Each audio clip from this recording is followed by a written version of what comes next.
Dans ce talk, on va parler d'event storming et de DDD. Alors, est-ce que vous pouvez lever la main, ceux qui ont déjà participé à des ateliers d'event storming? Voilà, 1, 2, 3, 4, il y a 8% quoi, à peu près.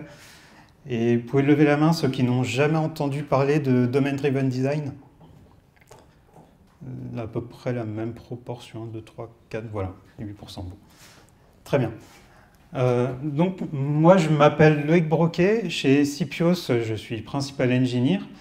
Je suis présent sur quelques réseaux sociaux, mon compte GitHub Lolo101, ma newsletter qui s'appelle Why It Compiles, parce que le meilleur moment pour la lire, c'est pendant que ça compile. Et sur Medium, j'ai quelques articles @lolo101. Alors, donc chez Sipios, on est une boîte lean, donc on aime bien travailler de façon scientifique et tout mesurer. Donc notamment, quand on a des bugs, eh ben, on les classifie. Et il se trouve que la classification des bugs a montré que la deuxième cause de bug, là vous ne lisez pas bien, c'est écrit tout petit, mais c'est la modélisation des données. En gros, ça veut dire que les développeurs ont mal modélisé le modèle métier. Et cette cause de bug, elle seule, c'est 29% des bugs, ce qui est quand même pas mal. Et ce qui est dommage, puisque comme nous dit Alberto Brandolini, ce qui finit par être déployé en production, ce n'est pas ce que les métiers veulent, mais c'est ce que les développeurs ont compris que le métier voulait. Donc Alberto Brandolini, c'est l'inventeur de l'event storming. L'event storming, c'est un atelier qui fait partie de l'écosystème du domain-driven design. Donc le domain-driven design, pour les 10% qui ne connaissent pas bien de quoi il s'agit, c'est un ensemble de méthodologies qui consiste à rapprocher le métier de la tech, puisqu'il faut que les développeurs modélisent le domaine métier, donc c'est bien qu'ils le comprennent. Et à la base du domain-driven design, il y a ce qu'on appelle le lexique ubiquitaire, le langage ubiquitaire, ou le lexique ubiquitaire, peu importe. Donc c'est la liste des mots métiers qui sont utilisés par les experts métiers, et que les développeurs doivent absorber, acquérir, comprendre, assimiler et transcrire dans le code, de préférence. Donc là, vous avez un atelier d'event storming qu'on a fait chez Sipios. La façon dont l'atelier se déroule, c'est qu'on colle des post-it sur un mur, et avec ces post-it, on modélise le workflow métier, et il y a toujours... donc les participants, c'est un peu les techs, un peu les gens du produit et des experts métiers, très important. Et il y a toujours un petit moment magique qui se déclenche dans cet atelier, c'est quand les experts métiers commencent à se lever et à prendre eux-mêmes les post-it et à les coller, et à débattre entre eux de « mais en fait, c'est quoi notre workflow ?» On se rend compte qu'on ne comprenait pas bien ce que c'était. En général, un expert maîtrise une petite partie du workflow, un autre expert une autre partie, et en fait, ils ne savent pas trop comment ça fonctionne, et donc ça permet de casser un peu les silos. C'est un atelier que j'apprécie beaucoup. Donc ça, c'est bien, mais comme je vous ai dit, on est une boîte lean, et donc on aime bien tout mesurer. Et donc ça, c'est mon CTO, il m'a dit « c'est cool tes ateliers ». Parce que les experts métiers sont très contents. En revanche, comment est-ce qu'on va faire pour mesurer que ça sert vraiment à quelque chose? Là, mon premier réflexe a été de me dire, on n'a qu'à mesurer les bugs et puis on verra que le nombre de bugs il diminue. Mais en fait, c'est pas suffisant parce que les bugs c'est multifactoriel. Il y a beaucoup de causes, on sait pas. C'est multifactoriel, c'est compliqué de faire des corrélations entre les ateliers et les nombres de bugs. Donc pour ça, il a fallu que je me creuse la cervelle et que j'invente un indicateur. Donc j'ai inventé un indicateur, l'indicateur DDD, que j'ai proposé à certains tech leads sur des projets. Donc cet indicateur, vous voyez en gros là à quoi ça ressemble.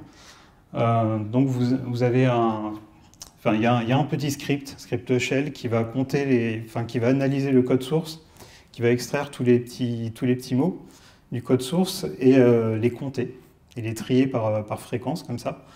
Et le tech lead, donc il a ce fichier qui est généré plus ou moins automatiquement, sauf que le tech lead doit checker si chaque mot est un mot métier. Donc il a la colonne D là à checker. Et à la fin, quand il a checké assez de mots, on lui calcule un score qui est indiqué en bas à droite, là en jaune. Donc voilà, il a un score, il est content, on trace l'évolution de ce score et on voit si ce score évolue. Donc voilà, c'est cool, j'ai mon indicateur, je vais pouvoir faire des mesures.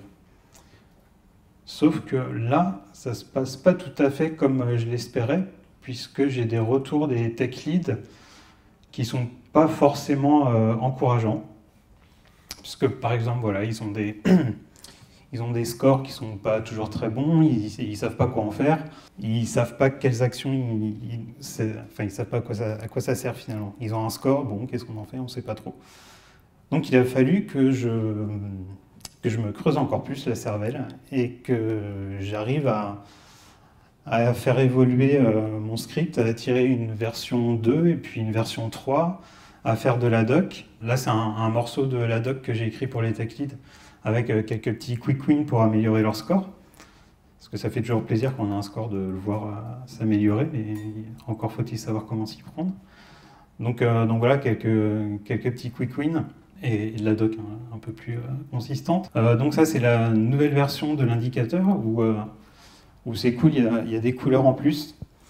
Vous voyez dans la colonne B, mais en fait, ce qui est bien avec ces couleurs-là, c'est qu'elles sont calculées automatiquement. Maintenant, le script analyse les mots-clés du code et les calcule automatiquement, non pas à partir de ce que le tech lead coche dans sa petite colonne, mais à partir du lexique qui est rempli par le tech lead ou par l'équipe. Donc, cette nouvelle version de l'indicateur force l'équipe à maintenir le lexique ubiquitaire, ce qui était quand même un de mes buts au départ. Donc je suis content parce que ce but-là est beaucoup mieux atteint.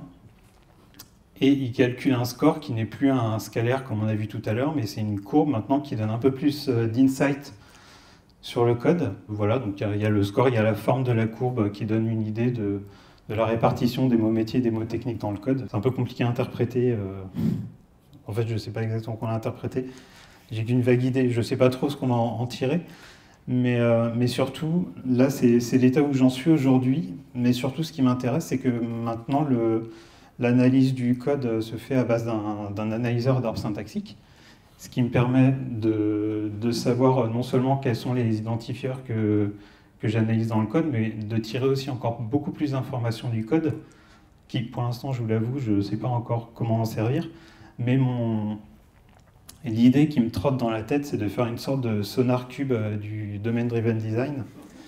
Un petit outil qui indiquerait où est-ce qu'il faut placer les structures de contrôle du flux d'exécution, où sont les indicateurs, qui mettraient des petits warnings quand ils voient des TO dans le code métier. Donc voilà.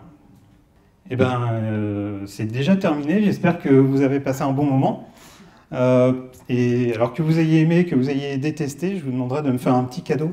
Tu parles d'un score qui est calculé pour chacun des termes métiers dans les fiches dans le tableur.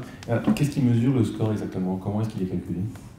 Alors le score, il est calculé pour le projet entier. En fait, c'est un score pour le projet. Ce score, il calcule assez bêtement la quantité de mots métiers par rapport à la quantité totale de mots dans le code. Voilà, par exemple, si vous avez, je sais pas, vous avez un code qui manipule des cartes bancaires, voilà, vous retrouverez un banking card, par exemple, dans le code. Vous retrouverez aussi des strings, des ints, des trucs comme ça. Et si vous avez beaucoup de banking cards et peu de strings, vous aurez un bon score. Si vous avez des strings partout, si vous faites du string typing, vous aurez un mauvais score. Voilà. Je vais avoir quelque chose qui va être avec beaucoup d'opinions, et peut-être un peu biaisé. Comment est-ce que tu arrives à faire à ce qu'il n'y ait pas un côté cliquage à ce que tu fais? Parce qu'en fait, finalement, quand je vois ça, effectivement, il y a un côté score. Alors, effectivement, le boulot d'un tech lead, c'est certes de mesurer la qualité d'un projet, mais il y a quand même, en fait... Enfin, je serais intéressé de voir les mots que tu trouves pour dire à tes gars, ok, je ne suis pas en train de vous cliquer, les gars, je suis plus en train d'essayer d'augmenter la qualité réelle du projet. Ouais, alors, c'est une très bonne question. Merci de l'avoir posée. Alors, je pense qu'en fait, tout est dans l'intention de l'usage de ces outils.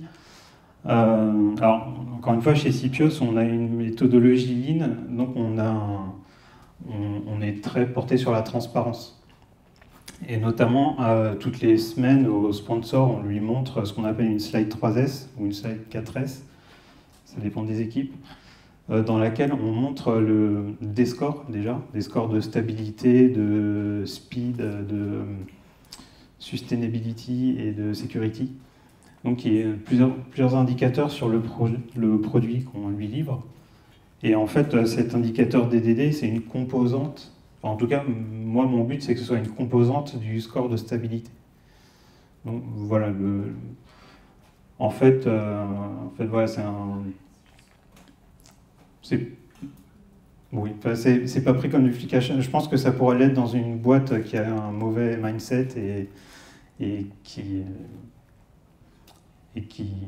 a des mauvaises pratiques, quoi. Il se trouve que je crois pas que ce soit le cas chez nous, j'espère en tout cas, mais voilà.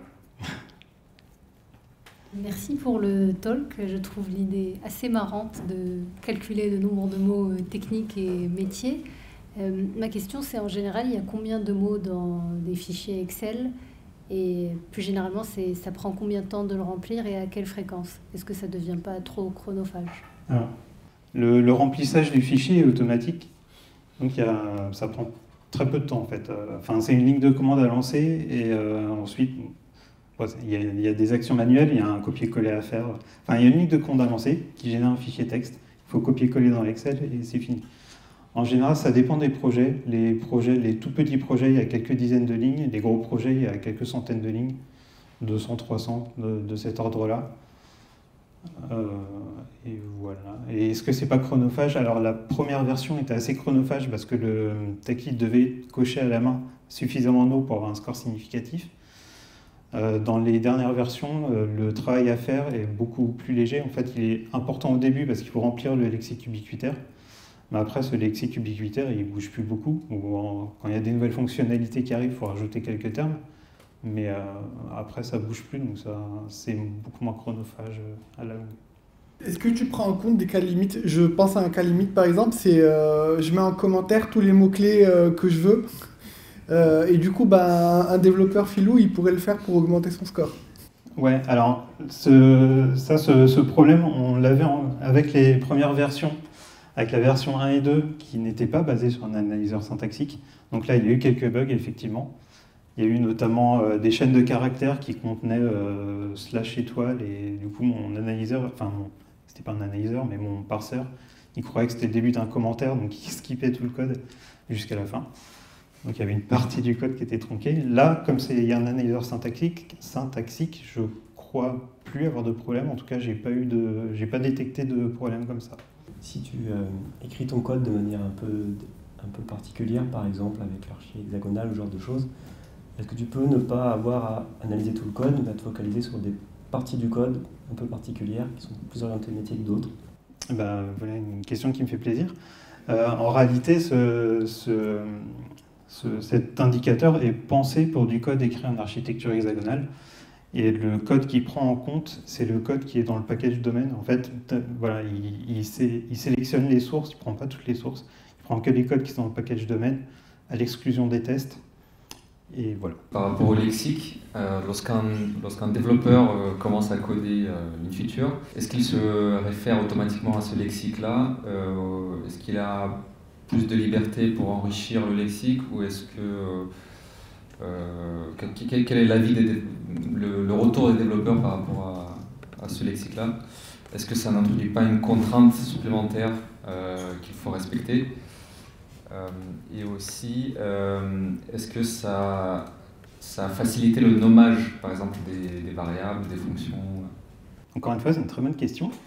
Et c'est mon but, en fait, que les développeurs s'approprient le langage métier et ne se posent plus tellement la question au bout d'un moment ou plutôt réfléchissent bien à la façon dont ils doivent nommer les choses.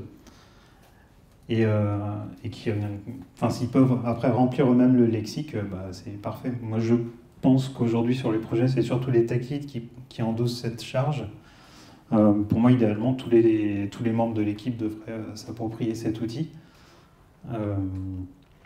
Donc voilà, oui, mon but, c'est vraiment que les développeurs s'approprient le lexique ubiquitaire et réfléchissent eux aussi au nommage des choses.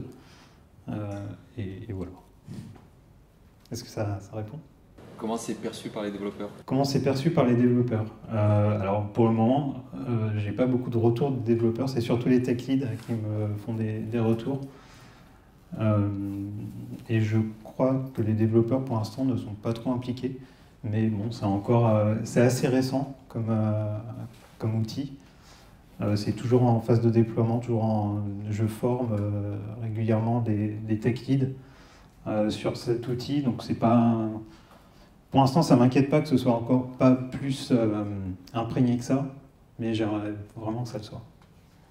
Est-ce que vous avez fait de la recherche aussi pour essayer d'avoir autre chose que des post-it? Parce que les post-it, après, il faut les traduire. Enfin, vous avez bien un outil de modélisation quelque part entre les post-it et l'Excel qui détecte vos mots-clés. Là, il y a plein de choses comme Klaxoon et compagnie qui ne sont pas directement utilisables, mais qu'est-ce qui est en train d'émerger comme technologie là, pour remplacer ces post-it et faire quelque chose directement derrière?